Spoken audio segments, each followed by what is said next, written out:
Harmonisation des points de vue pour le développement de la recherche par des pôles d'excellence sur des thématiques fédératrices.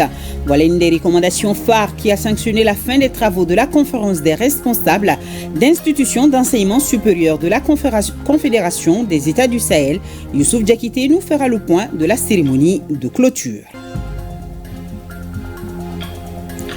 Le commandant de la zone de défense numéro 5 en visite au centre de formation et des mises en condition opérationnelles de Tombouctou. Les nouvelles recrues sont en formation. Ils apprennent entre autres le tir, la topographie, le montage et le démontage des armes. Saison des pluies, moment intense de curage des collecteurs et caniveaux par les autorités afin de prévenir les inondations. Une équipe de la rédaction est allée voir sur le terrain l'évolution des travaux dans les quartiers des communes à fort risque. Le programme gouvernemental prévoit de toucher plus de 131 000 mètres de linéaire dans le district de Bamako. Journée d'hommage à Feu Souleymane Cissé, iconique réalisateur du cinéma malien.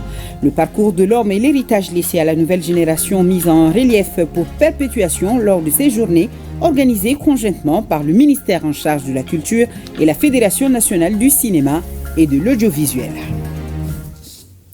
Samedi 20h, bonsoir à tous. Nous démarrons ce journal par ce communiqué de l'état-major général des armées. Ce 14 juin 2025, un avion de combat malien à mission a été contraint à un atterrissage d'urgence dans le fleuve à proximité de la piste de Gao. L'équipage indien a été secouru. L'appareil, en revanche, a subi des dommages. Selon les premiers éléments, une tempête de sable soudaine serait à l'origine de l'accident. Une enquête a été ouverte pour faire toute la lumière sur les circonstances.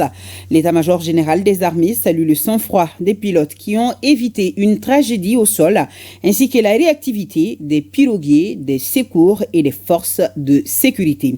L'état-major assure que les opérations militaires se poursuivent sans interruption sur l'ensemble du territoire. À Mopti, le tout nouveau gouverneur de la région au poste de commandement interarmé, c'était au camp Amadoun Bokari Bari Dibalobo de Sévaré, dans la région militaire numéro 6, s'imprégner de la situation sécuritaire dans le cadre de la libre circulation des personnes et de leurs biens dans la région de Mopti. Tels sont entre autres objectifs de la visite, nous disent Oumar Maïga et Suleiman Tepsougué. Les forces armées et de sécurité jouent un rôle de premier plan dans la libre circulation des personnes et de leurs biens. Ce vendredi, le chef de l'exécutif régional de Mopti, le général de brigade Daouda Dambélé, s'est rendu au poste de commandement interarmé Théâtre Centre dans la zone de défense numéro 6 au camp Amadoun Bokari Bari Dibalobo de Sévaré. Cette visite au PCAT Centre était de prendre contact avec le PCAT Centre. Donc, après ma prise de service, donc, la sécurité fait partie des priorités des missions pour sécuriser la population dans le cadre de ces mouvements pour le développement socio-économique de la région. Une démarche conviviale qui a permis au gouverneur Dambélé, à travers les différents exposés, de s'imprégner de la situation générale du dispositif sécuritaire de la région de Mopti en proie à l'insécurité et des opérations en cours. Le PCAT fait du travail formidable. Nous avons vu des hommes vraiment aguerris, disponibles. Aujourd'hui, les forces armées et de sécurité ont besoin du soutien de toute la population. Donc, je suis venu renouveler, c'est-à-dire que ce soutien de la population au commandant PCAT. La visite aux blessés des théâtres des opérations à l'infirmerie des garnisons de Sévaré a bouclé la descente du terrain du gouverneur dans la zone de défense numéro 6. Continuons avec nos hommes en tenue. Il s'agit cette fois-ci de ceux qui vont renforcer les rangs des FAMA. Je vous parle des nouvelles recrues du centre de formation et des mises en condition opérationnelles de Tombouctou. Elles poursuivent leur formation au programme, la formation physique, les exercices de tir, la topographie, le montage et le démontage des armes. Et pour constater leur évolution, le commandant de la zone de défense numéro 5 en visite sur place. Au RTM Tombouctou, Idrissa Goulou Sissoko.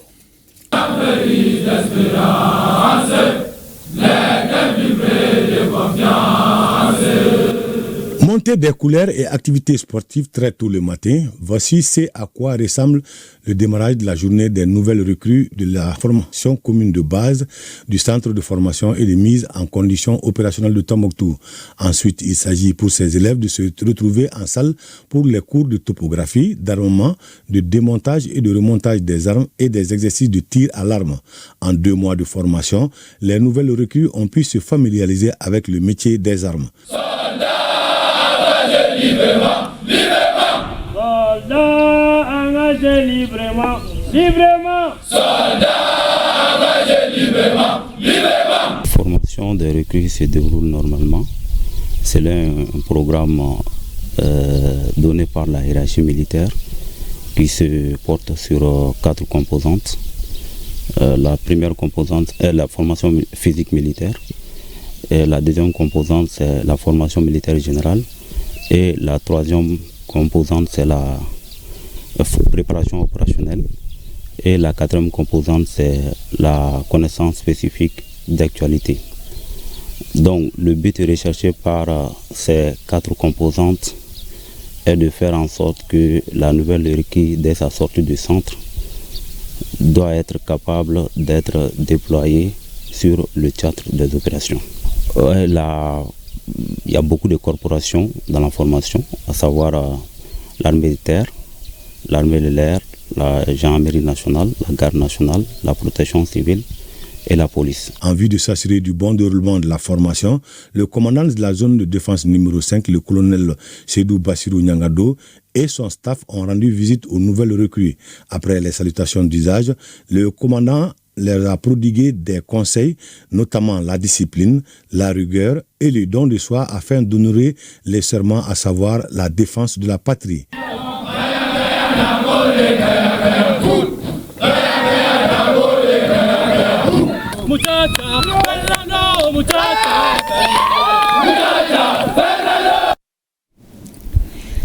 Les forces vives du cercle de Kati réaffirment leur soutien total aux forces armées maliennes. Réunies à l'occasion des meetings tenus à la maison des jeunes de Kati, un vibrant hommage a été rendu à tous les militaires tombés sur le champ de bataille pour la défense de la patrie. Daouda Kone. C'est dans une salle bondée de monde à la faveur d'un meeting de soutien aux forces armées maliennes que Badra Alou Sangaré a animé une conférence sur le terrorisme. La lutte contre le terrorisme n'est pas une lutte que des militaires, mais c'est une lutte de toute la population de façon générale. Chacun doit jouer son rôle. Nous, les citoyens civils, nous devons apporter notre contribution à travers la fourniture des renseignements et éviter l'amalgame et la stigmatisation. Plusieurs autres responsables, qu'ils soient de la société civile ou légitimité traditionnelle, sont convaincus que les forces du Mali seront anéanties par les braves femmes pour lesquels le soutien des forces vives reste indéfectible. Nous sommes sortis aujourd'hui pour soutenir les femmes, pour soutenir les autorités et pour dire à la communauté internationale, à ceux qui sont en train de soutenir ces terroristes-là que nous avons compris. Mais nous allons soutenir nos militaires, nous allons soutenir les autorités pour aller jusqu'au bout. Vraiment, je suis très ravi de ce meeting, à raison que Kati est une ville garnison. Dans chaque quartier, dans chaque famille, il y a des porteurs d'uniformes.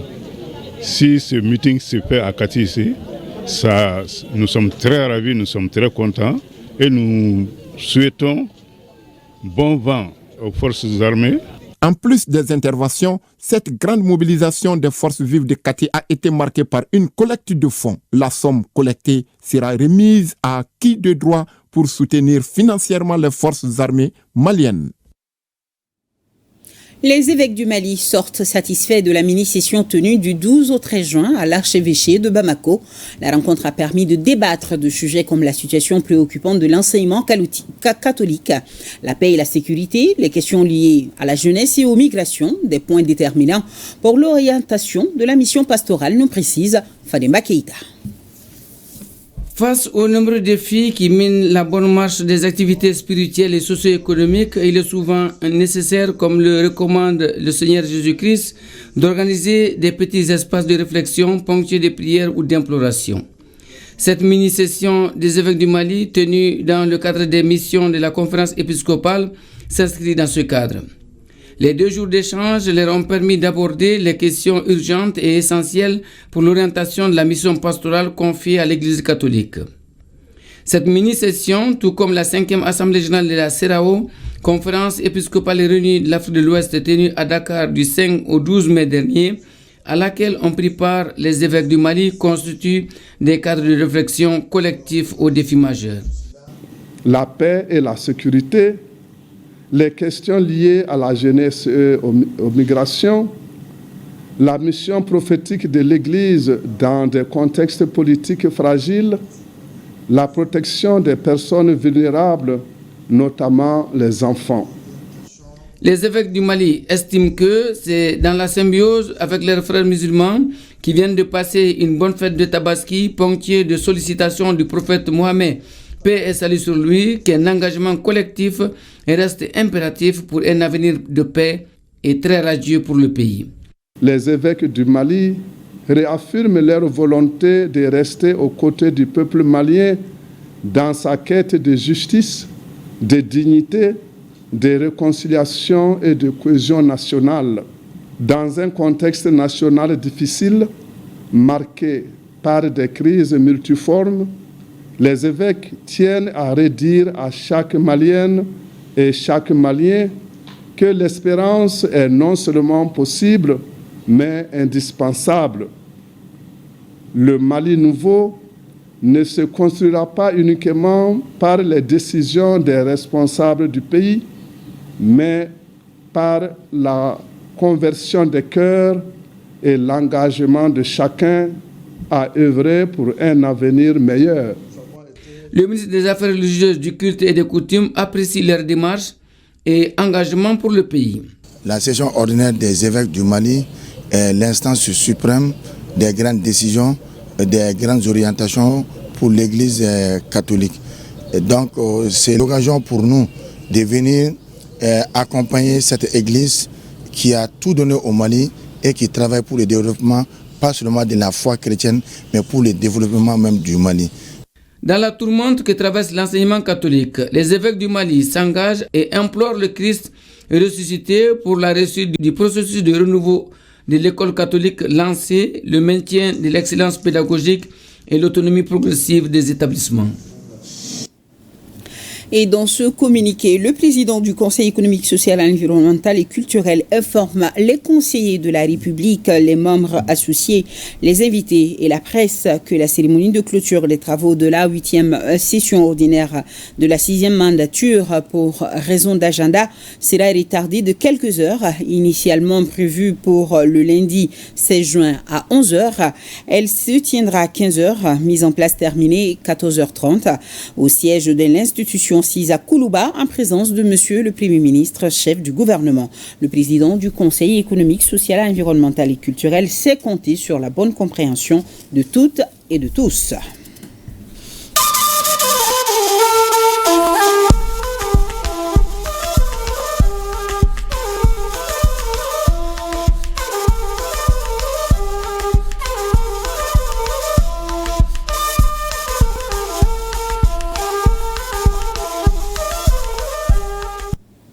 Harmonisation des points de vue pour le développement de la recherche par des pôles d'excellence sur des thématiques fédératrices. Voilà une des recommandations phares qui a sanctionné la fin des travaux de la conférence des responsables d'institutions d'enseignement supérieur de la Confédération des États du Sahel. Le point de la cérémonie de clôture présidée par les ministres AES de l'enseignement supérieur, c'est avec Youssouf Diakité et Abou Koné. Pendant 2 jours, les responsables d'institutions d'enseignement supérieur de la Confédération des États du Sahel ont réfléchi sur l'harmonisation des initiatives de l'espace et la problématique d'un enseignement supérieur de qualité qui répond aux aspirations des autorités de la Confédération. À l'issue des travaux, les experts ont formulé des recommandations. Constatant l'importance du sous-secteur de l'enseignement supérieur, de la recherche et de l'innovation dans le développement socio-économique des pays de la Confédération AES, les ministres ont approuvé la recommandation de la mise en place de mécanismes dédiés au développement des savoirs endogènes. L'opportunité était bonne pour adresser des félicitations et remerciements au président en exercice de la Confédération. La conférence des responsables des institutions d'enseignement supérieur et de recherche des pays de la Confédération de l'AES, en sa première édition tenue à Bamako, en République du Mali, les 12 et 13 juin 2025, considérant la promptitude avec laquelle les autorités de la République du Mali ont accepté d'abriter la première conférence des responsables des institutions d'enseignement supérieur et de recherche des pays de la Confédération de l'AES, exprime sa déférente gratitude et sa très haute reconnaissance à son Excellence le général d'armée Assimi Goïta, président de la transition, chef de l'État de la République du Mali, président de la Confédération de l'AES. Le ministre de l'Enseignement supérieur et de la Recherche scientifique, qui a clôturé les travaux, a rassuré quant à la matérialisation des recommandations formulées. À l'issue, vous avez fait des recommandations. Nous en avons pris bonne note. Elles seront transmises aux plus hautes autorités du Mali, du Burkina Faso et du Niger. Je suis convaincu que la mise en œuvre de ces recommandations ne tardera pas, car nous sommes tous fortement engagés pour que l'enseignement supérieur et la recherche contribuent significativement au développement stratégique de la Confédération, disons, des États du Sahel. On peut donc dire que la rencontre de Bamako a comblé les attentes. Sahel Benkan, ou l'hymne de la Confédération de l'AES, les volontaires du Centre national de promotion du volontariat, Sanapourpi, nous confient à Ouadama Koulibaly et Abdul Salam Bamara. C'est un exercice périlleux qui attendait ce jeudi après-midi les volontaires. Ils sont partagés entre émotions et défis. Défis car ils doivent mémoriser l'hymne de l'AES intitulé Sahel Benkan. Face au tricolore, la mayonnaise peine à prendre corps. Ça murmure, les lèvres ne bougeaient toujours pas. Mais les volontaires sont déterminés, le stress maîtrisé. Le premier responsable de la structure affiche un optimisme. Nous avons initié cette activité non seulement pour définitivement monter les couleurs de l'AES au siège du CNPV, mais aussi et surtout de mobiliser les citoyens actifs pour qu'ils puissent désormais pouvoir chanter l'hymne de l'AES. C'est cet état d'esprit qui a guidé les pas de ces volontaires jusque dans l'enceinte du Centre national de promotion du volontariat. En tant que volontaire, je me disais qu'apprendre l'hymne de l'AES était un devoir. Parce que tout d'abord, je suis un citoyen du Mali, un citoyen de l'AES. Et l'AES, c'est cette confédération-là qui fait valoir les droits du Mali, du Niger et du Burkina Faso partout dans le monde. Je vais m'y mettre et j'espère que dans ces 2 jours-là, j'aurai appris quelque chose. Peut-être une phrase de ça. Oui. Hommage au peuple de l'AES, hériter les grands empires. Ça n'a vraiment pas tardé. Il suffisait de l'écouter en boucle pour être séduit par les vers. En moins de 20 minutes, une chorale était déjà disponible. Les premiers couplets de Sahel Benkan ont été chantés. Que tes richesses te reviennent, que sentit l'esprit fertile de l'Afrique. Bravo! Non, ça va venir.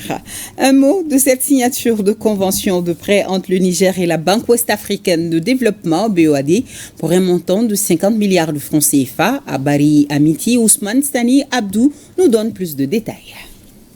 La délégation nigérienne est arrivée à Lomé ce jeudi soir pour une visite de travail. Délégation conduite par le Premier ministre, ministre de l'économie et des finances Ali Mohamed Lamine Zen, accompagné par le ministre de l'Agriculture et de l'Élevage, de la directrice de cabinet adjointe du Premier ministre et du secrétaire général du ministère de l'économie et des finances. Dans la capitale togolaise, le Premier ministre, ministre de l'économie et des finances a eu un échange avec une délégation de la Banque ouest-africaine de développement BOAD.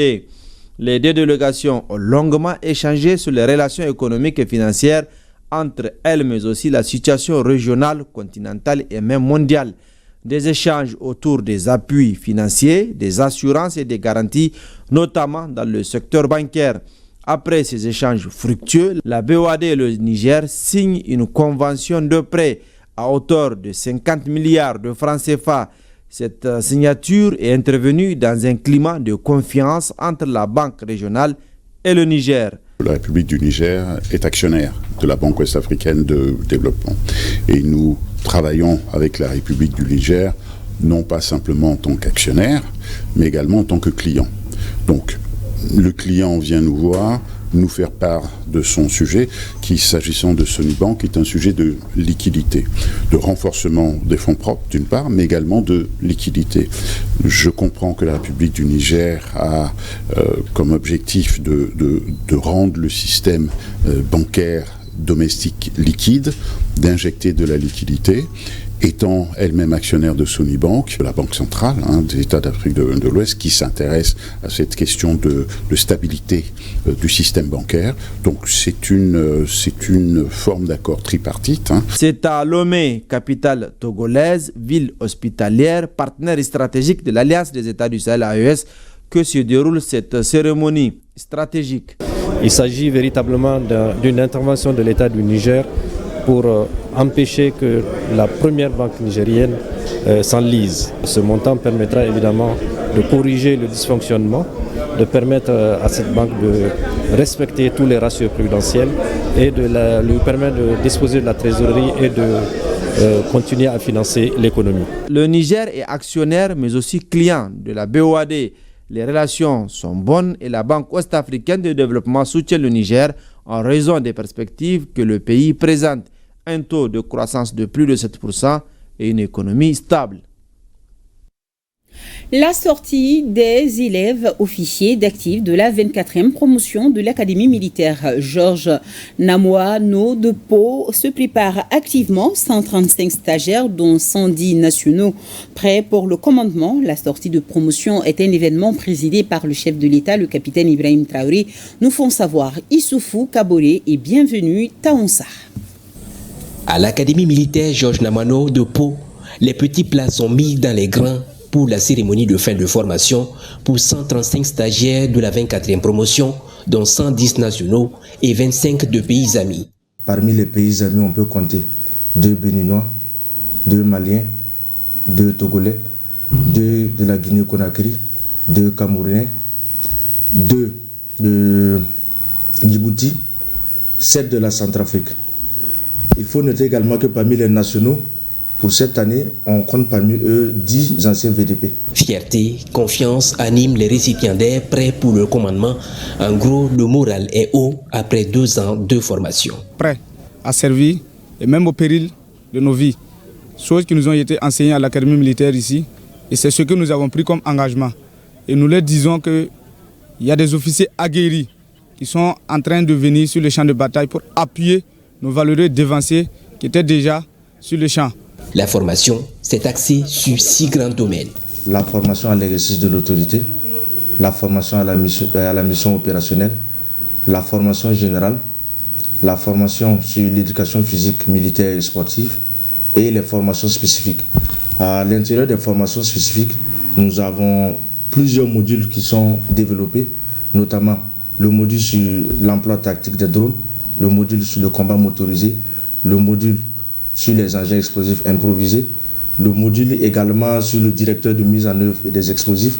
Et pour finir, on peut ajouter l'initiation aux techniques commando. Ils ont appris à survivre dans des environnements hostiles. Les valeurs que nous avons reçues durant ces 2 années passées à l'Académie militaire Georges Namoano, c'est notamment la responsabilité, le don de soi, et l'esprit de solidarité et surtout la dignité qui prime avant tout et qui fait partie des traditions, surtout dans l'encadrement ou l'enseignement de l'Académie militaire Georges Namoano. Au titre des faits marquants de la cérémonie qui sera présidée par le chef de l'État, le capitaine Ibrahim Traoré, le baptême de la promotion, la remise des épaulettes de sous-lieutenant, la prestation de serment, la transmission du flambeau à la promotion à venir et le défilé.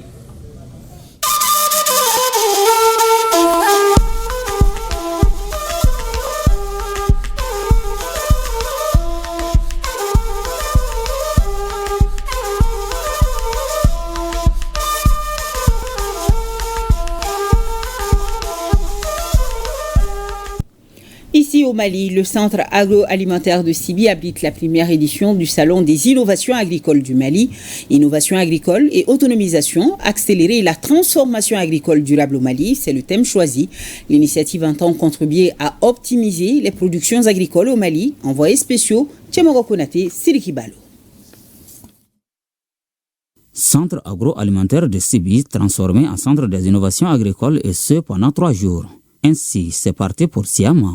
Entendez-la, Salon des innovations agricoles du Mali, une initiative d'une entreprise privée qui se propose de contribuer à révolutionner l'agriculture dans notre pays. Elle est inspirée des potentialités dont dispose le Mali. Le Mali est une terre d'abondance avec 2,2 millions d'hectares de terres cultivables, un cheptel robuste, une biodiversité précieuse et des milliers de kilomètres de fleuves. Cependant, le niveau d'exploitation de ces potentialités reste en deçà des attentes, d'où la nécessité de développer de nouvelles stratégies susceptibles de répondre aux exigences du moment. Le thème de cette première édition, innovation agricole et autonomisation, accélérer la transformation agricole durable au Mali, n'est pas un simple slogan, c'est un cri d'alerte.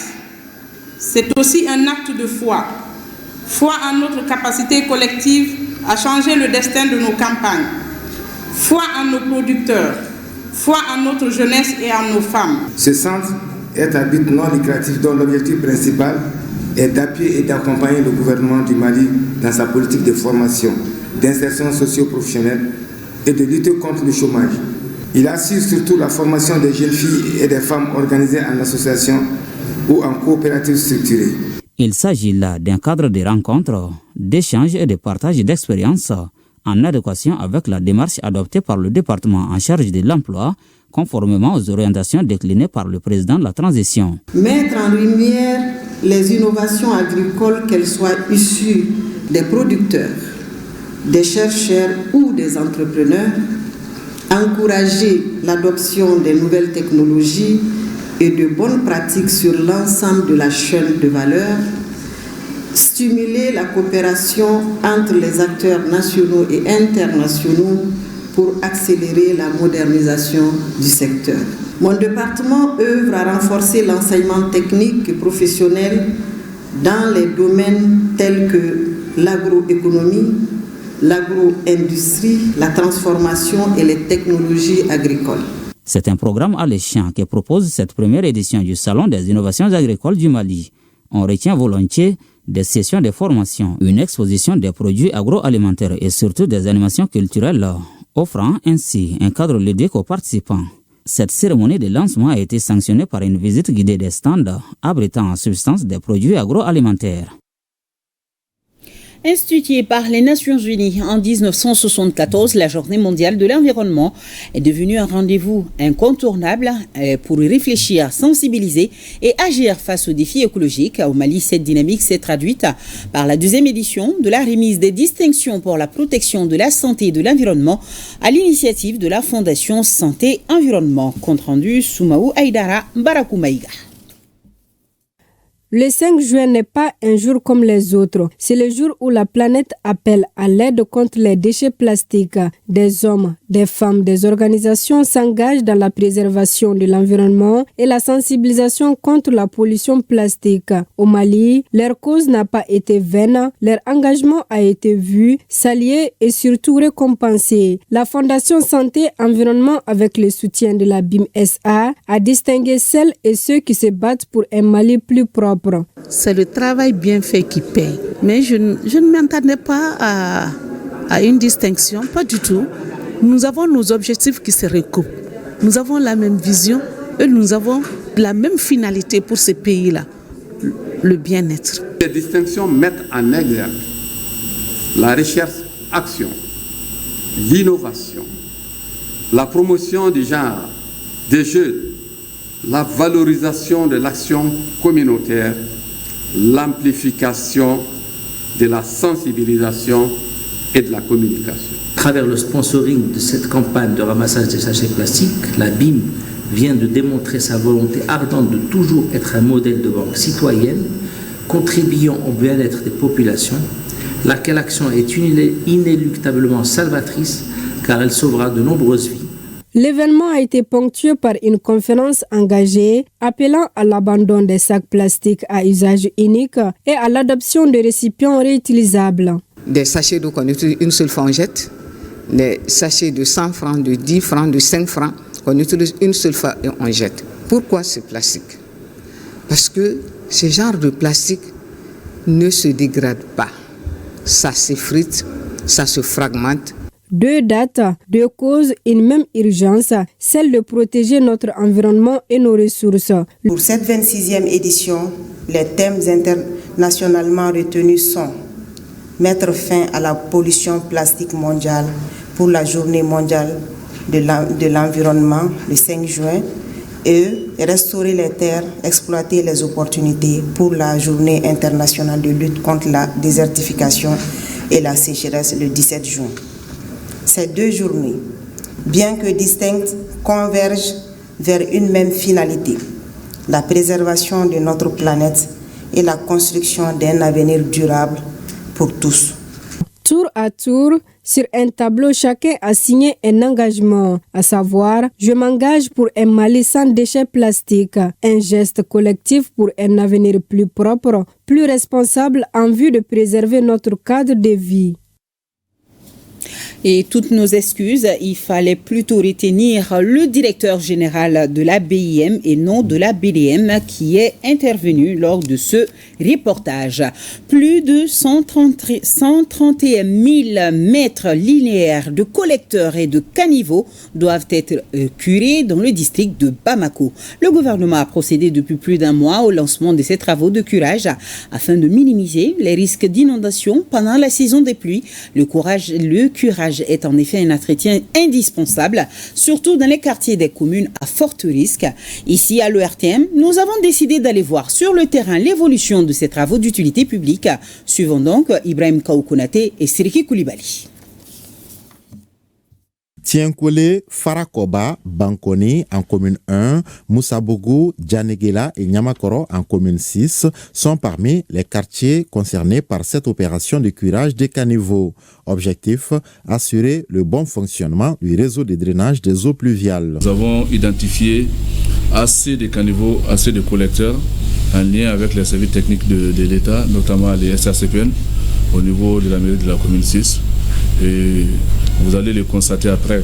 Nous avons commencé à Moussabou ici, où tout le long, à partir du 3e pont, en partant vers le viaduc de Irimadio, donc le caniveau a été curé. Nous avons reçu une visite de Madame le ministre de l'Assainissement, donc qui a procédé au lancement des travaux de curage de 2 grands collecteurs. Le premier collecteur, c'est celui qui est en face du palais des pionniers à Djanekela. Et le deuxième en commune 6 ici, c'est juste derrière notre centre secondaire ici, que tout le monde connaît. Il s'agit de collecteurs naturels, n'est-ce pas, de Missabrou. L'État est en train d'accompagner les collectivités pour pouvoir vraiment donner ce qu'il peut afin de minimiser, comme je le disais tantôt, les risques d'inondation que nous avons connus les années précédentes. Donc en commune 1, les collecteurs ont été pris en charge, plus certains caniveaux. Toutes les 3 collecteurs, le Tchenkolé, le Moulbalni et le Frakoba.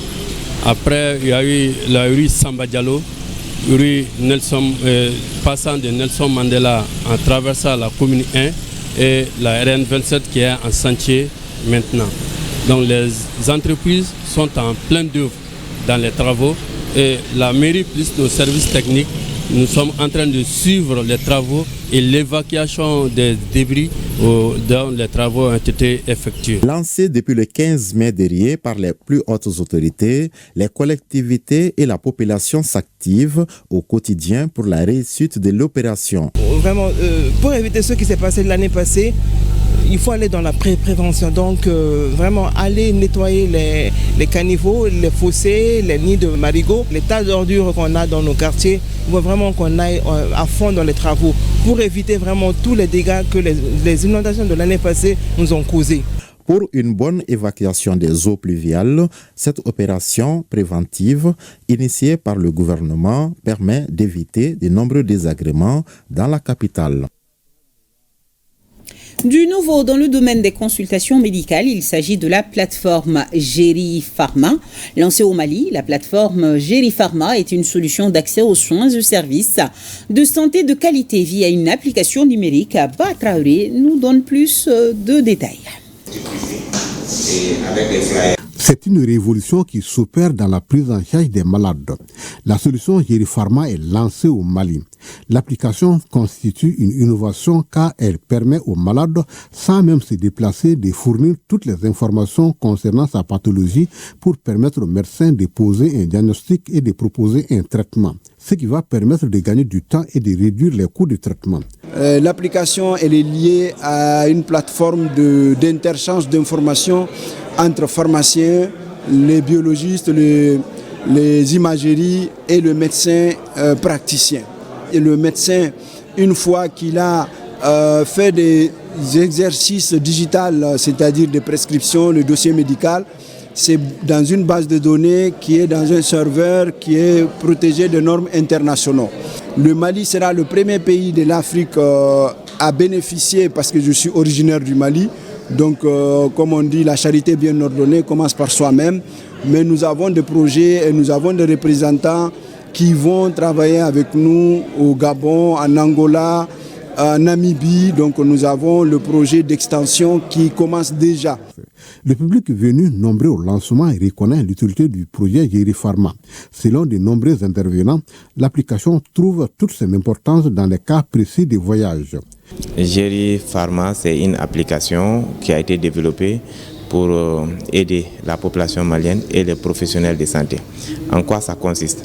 Il s'agit pour un professionnel de santé de prendre un abonnement sur la page web de Géri Pharma. Donc cet abonnement va lui permettre de pouvoir constituer un dossier médical pour chacun de ses patients, un dossier qui sera accessible partout au monde, donc un dossier dans lequel on pourra mettre tous les paramètres possibles. Et il s'agira pour ce professionnel de pouvoir suivre son patient partout là où il se trouvera. Et il s'agira pour le patient de télécharger l'application et à travers les outils qu'il a. La plateforme qui est ainsi lancée respecte les normes de confidentialité pour les malades car les informations contenues dans la base des données ne sont accessibles qu'aux seuls médecins traitant précision donnée par les initiateurs. Journée d'hommage à feu Souleymane Cissé, iconique réalisateur de cinéma malien. Le parcours de l'homme et l'héritage laissé à la nouvelle génération, mis en relief pour perpétuation lors de ces journées organisées conjointement par le ministère en charge de la culture et la Fédération nationale du cinéma et de l'audiovisuel. Les activités de 2 jours lancées au CICB a vu la participation des autorités, des professionnels du cinéma, des artistes ainsi que des passionnés de la culture. Daouda Kone. Des projections de films emblématiques de Souleymane Cissé, des panels sur le cinéma africain et la liberté de création, ainsi que des témoignages d'acteurs culturels et de proches meubleront les journées d'hommage Souleymane Cissé. La cérémonie d'ouverture a été un moment fort pour témoigner de l'œuvre de l'homme et prier pour le repos de son âme. Je voudrais ici saluer sa famille, ses collaborateurs, ses anciens élèves et l'ensemble de la communauté cinématographique pour leur mobilisation. Que ces journées soient dignes de la grandeur de son œuvre, que son nom et son engagement continuent d'inspirer. Souleymane Cissé est parti, mais sa lumière continuera d'éclairer encore nos écrans et nos consciences. Les journées d'hommage sont organisées par le ministère de l'Artisanat, de la Culture et de l'Industrie hôtelière, la Fédération nationale du cinéma et de l'audiovisuel, FENACAM, et la famille de feu Souleymane Cissé. Une famille qui voit en cette initiative une reconnaissance légitime de l'œuvre d'un homme dont la caméra a toujours été au service de la dignité humaine et des réalités africaines. Travailler et oublier les enfants, c'est pas facile. Mais aujourd'hui, les enfants l'ont pardonné. Ses épouses l'ont pardonné, ça a été difficile pour eux, mais après ils ont compris. Et aujourd'hui, si l'État lui rend hommage et que ses collègues cinéastes lui rendent hommage, je trouve que c'est vraiment le bienvenu. Souleymane Cissé est pour beaucoup une source d'inspiration dans un continent en quête de récits puissants et authentiques. Le président de la transition, chef de l'État, le général d'armée Assimi Goïta a bien eu raison de dédier l'année 2025, l'année de la culture, et le ministre que je représente ici, Mahmoud Dafé, a aussi concrétisé cette raison par l'organisation de cette journée d'hommage à notre regretté Souleymane Cissé. Souleymane Cissé, l'homme qui a tout donné au Mali et qu'il s'est finalement lui-même donné au Mali. Souleymane a été un espoir. À travers ces journées d'hommage, Souleymane Cissé devient un symbole vivant de la grandeur du cinéma africain et un phare pour les générations futures. Revenons sur la 625e édition de la pêche collective de sang, où 5 est mort, et c'est le Premier ministre, le général de division Abdoulaye Maïga, qui a donc présidé ce jeudi la cérémonie. Le ministre en charge de la culture présent a insisté sur la sauvegarde de ce patrimoine immatériel de l'UNESCO. On l'écoute au micro de Drissa Kouné. C'est des manifestations de réjouissance populaire. Sangemo aujourd'hui est devenu, depuis 625 ans, un moment où les fils de sang viennent de partout pour se retrouver, pour se réjouir. Et aussi, nous avons plusieurs rites agraires autour de la nature. Et aussi, c'est impuissant. C'est une illustration qui indique clairement comment on préserve, on conserve la gestion des valeurs socioculturelles du Sanké. Donc je crois qu'il faut vraiment saluer cette activité ancestrale qui est inscrite dans le patrimoine culturel national, mais aussi inscrite dans le patrimoine culturel immatériel de l'UNESCO. Donc c'est pour dire que le Sankemo est extrêmement important pour nous, et il se trouve que ça se passe cette année dans l'année de la culture qui a été décrétée par le président de la transition, le général d'armée Assimi Goïta, et dans sa vision historique de donner aux Maliens sa valeur d'antan, de refaire revenir nos cultures et nos valeurs ancestrales. Et donc nous sommes doublement contents. Non seulement nous célébrons l'année de la culture autour de la mare Sanké, mais aussi nous célébrons cette pratique ancestrale qui a été perpétuée et qui est une croix de transmission de génération en génération. Et donc nous sommes là comme témoins dans la préservation de la nature, et je pense que c'est un bijou de la mare Sanké. Oui, c'est la grande liesse aujourd'hui populaire. Nous sommes heureux et c'est un grand bonheur, et vivement le Malikoura.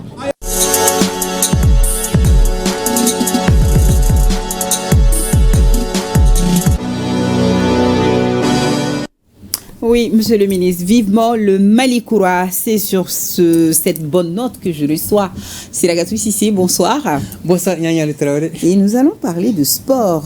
On va commencer avec le championnat national professionnel de Ligue 1, suite ce samedi de la 26e et dernière journée. Oui, l'USFA s'est baladé 5-3 face à l'Ice Police dans le duel des porteurs d'uniforme. Binga FC et les 11 créateurs de Nyarela qui sont neutralisés 0-0. Hier, le Diolibasé a battu a fait 2-1.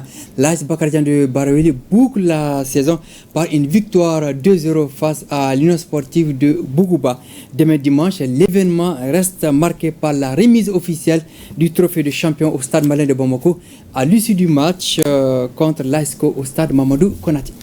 Nous allons poursuivre avec le tournoi Maurice Revlo. La sélection du Mali des moins de 21 ans a terminé le tournoi à la 5e place. Les garçons du sélectionneur Fousseini Gawara ont eu raison du Japon 3-1 en finissant 5e sur 8 équipes. Le Mali, dans la catégorie des moins de 21 ans, n'a gagné aucun match en phase de groupe. 2 nuls et une défaite. Les Aiglonnais ont marqué 4 buts et encaissé 5. La particularité de ce tournoi est qu'en cas de nul au terme des 90 minutes, les deux équipes se départagent à la séance des tirs au but. La finale, la grande finale du tournoi Maurice Réveillot se joue demain dimanche entre la France et l'Arabie Saoudite. Et nous poursuivons avec le tirage au sort de la Coupe du Monde de basket suisse 2025. Le Mali est dans la catégorie des moins de 19 ans, garçons, et dans le groupe A plutôt. Oui, avec des adversaires cotés, l'Argentine, la Serbie et la Nouvelle-Zélande. Le Mali, champion d'Afrique en titre, vendra chèrement sa peau. La Coupe du Monde des moins de 19 ans, garçons, c'est du 28 juin au 6 juillet à Lausanne en Suisse. La meilleure performance du Mali est celle de 2019 en Grèce avec la médaille d'argent. Le programme du Mali est le suivant: 28 juin Mali-Serbie, 29 juin Nouvelle-Zélande-Mali et 1er juillet Mali-Argentine. On va leur souhaiter bonne chance. Tout à fait. On n'a pas peur. Le Mali n'a pas peur, Ah oui. Siragatou. C'est tout, Siragatou? Et c'est qu'il fallait retenir. Et on se donne rendez-vous demain. Inch'Allah, avec plaisir. Je vous invite à faire de la lecture. Nous avons des ouvrages qui sont dans les librairies. Dorénavant, vous avez le tome 2 du recueil Réfléchir pour révolutionner. Et Isiaka Sidibé, l'auteur, aborde des thématiques tels que le bonheur de la spiritualité, l'intérêt de la patience et la saveur de la cohésion sociale, des analyses fondées sur des réalités de vérité de nos communautés. Et on a également Incroyable talent Pritane, et il est le fruit d'un atelier d'écriture génie de la poésie, toujours du même auteur. À la 74e page, l'élève Cléka Dambélé vous parle même de l'intelligence artificielle. Je vais y arriver dans ce livre. Les deux ouvrages sont parus aux éditions Prostyle en mai et juin 2025. Et juste après ce journal, vous aurez un magazine spécial consacré au bilan du docteur Moumouni Guindo, président de l'Office central de lutte contre l'enrichissement illicite au CLEI. En fin de mission, docteur Guindo fait le bilan des mandats au cœur de la lutte contre l'enrichissement illicite. C'est avec Garibou Pérou à ne pas manquer dans nos programmes juste après donc cette édition. Et ce journal est terminé. Je vous souhaite une agréable soirée en compagnie des programmes de ERTM1. Demain 20h, le rendez-vous est pris ici même. Un grand merci à nos téléspectateurs de Gundam, Direi et Bougouberi. Bonsoir à tous. Bonsoir Siragatou. Bonsoir.